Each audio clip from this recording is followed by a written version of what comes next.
Welcome to AP news 5. ప్రజా పోరాటాలను నిర్మించడమే సీతారాం యేచూరికి మనం అర్పించే ఘననివ్వాలని సిఐటి జిల్లా ప్రధాన కార్యదర్శి పి తేజేశ్వరరావు అన్నారు. ప్రముఖ పోరాట యోధుడు, సిపిఎం పార్టీ జాతీయ ప్రధాన కార్యదర్శి 12 సంవత్సరాల పాటు రాజ్యసభ సభ్యుడిగా సేవలందించిన కామ్రేడ్ సీతారాం యేచూరికి సిఐటి శ్రీకాకుళం జిల్లా కమిటీ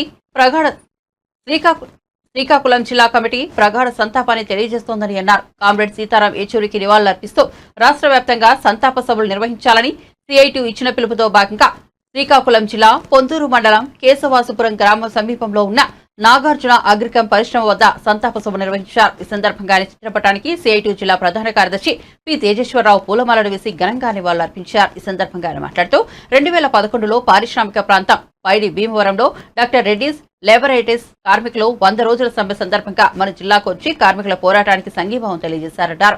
పార్లమెంట్లో ఈ సమస్య లేవనెత్తుతున్నామని, ప్రభుత్వం జోక్యం చేసుకుని వెంటనే పరిష్కారం చేయాలని, ప్రభుత్వంపై ఒత్తిడి తెచ్చి కార్మికుల సమస్య పరిష్కారం కోసం సీతారాం యేచూరి కృషి చేశారని కొనియాడారు. Red salute comrade Sitaram Yechury, red salute comrade Sitaram Yechury. సాధిస్తాం మీ ఆశయాలను, సాధిస్తాం మీ ఆశయాలను. Red salute comrade Sitaram Yechury. Red salute.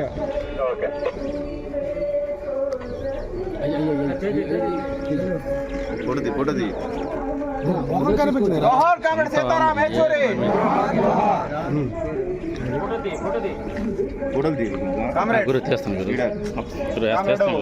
Sitaram Yechury గారు సాధిస్తాం మీ ఆశయాలను, సాధిస్తాం మీ ఆశయాలను.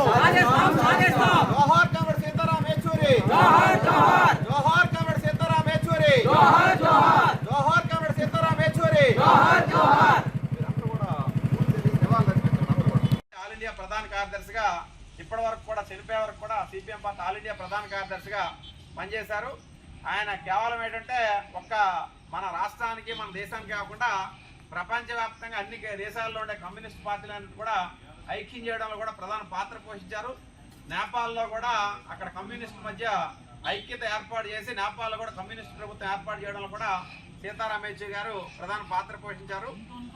ఈ సందర్భంగా ఆయన ఇంటర్వ్యూ చేసేటప్పుడు ఒక విలేకరు అడిగారు అనమాట, మీ మామయ్య ఐఏఎస్ కదా మోహన్ కందా గారు, మీరు కూడా సివిల్ సర్వీస్కి ఎలిజిబిలిటీ అయినట్టయితే మీకు ఒక హోదా, గౌరవం దక్కేది కదా, మరి మీరు ఈ రకంగా రాష్ట్రానికే మన దేశానికే పరిమితం అయ్యారంటే ఆయన నవ్వుతూ వాడు చెప్పారనమాట, మా మామయ్య ఐఏఎస్ అవ్వచ్చు, ఈ రాష్ట్రానికి దేశంలో ఉన్నవారికే తెలుస్తుంది, నేను మన దేశమే కాదు ప్రపంచవ్యాప్తంగా ఉండే కమ్యూనిస్ట్ దేశాలన్నింటిలో కూడా నేను పర్యటిస్తున్నాను, ప్రపంచవ్యాప్తంగా విప్లవ శక్తులందరూ కూడా ఐక్యం చేసి మొత్తం సమాజాన్ని మార్పు చేయాలని ప్రయత్నం చేస్తున్నాను, నాకుండే విలువ నాకు ఎప్పుడు తగ్గిపోదు, నేనేమి డబ్బుల కోసం లేదా వ్యక్తిగతంగా పేరు కోసం పనిచేయట్లేదు, ఈ దేశంలో ప్రపంచంలో ఉండే పేదలందరూ కూడా ధనిక పేద అనే తారతమ్య భేదం లేకుండా అందరికీ తినడానికి తిండి ఉండాలా, ఉండడానికి నివాసం ఉండాలా, కట్టుకోవడానికి బట్టలు ఉండాలని చెప్పి ఆ రకంగా అందరికీ సమాన అవకాశాలు కావాలి, కొత్త సమాజం కావాలని ఏర్పాటు కోసం లక్ష్యం కోసం పనిచేస్తున్నామని చెప్పి ఆయన చెప్పడం జరిగింది.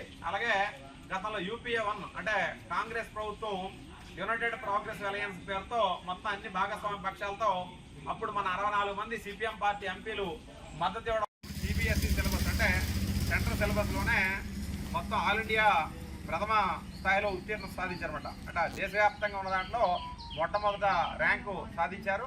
అలాగే ఆ తర్వాత ఆయన న్యూఢిల్లీలో అంటే గతంలో అనమాట మన ఉమ్మడి ఆంధ్రప్రదేశ్కి చీఫ్ సెక్రటరీగా పనిచేసినటువంటి మోహన్ కందా వాళ్ళ మామయ్య గారు అనమాట, మేనమామ, ఆయన దగ్గర ఉంటూ హైదరాబాద్లో 10th క్లాస్ వరకు చదివారు. ఆ తర్వాత మన సమైక్యాంధ్ర ఉద్యమం అప్పుడు కూడా వచ్చిన నేపథ్యంలో ఆయన ఢిల్లీ చదువు కోసం వెళ్ళిపోవడం జరిగింది.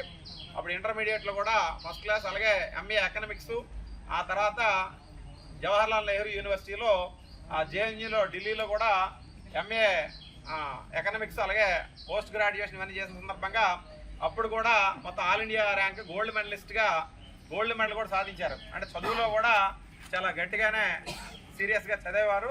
అలాగే 1974లో SFI విద్యార్థి సంఘం అంటే స్టూడెంట్ ఫెడరేషన్ ఆఫ్ ఇండియా SFIలో విద్యార్థి సంఘం నాయకుడిగా అప్పుడు ఉన్నాడు.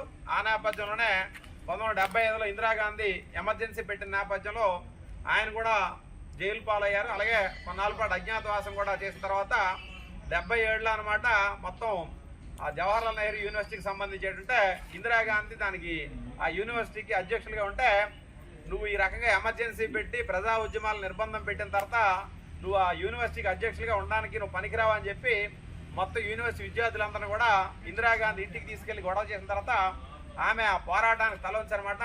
ఆ యూనివర్సిటీ అధ్యక్ష పదవికి రాజీనామా చేయడం జరిగింది. అలాగే ఆయన 2005 నుంచి 17 వరకు సుమారు 12 సంవత్సరాల పాటు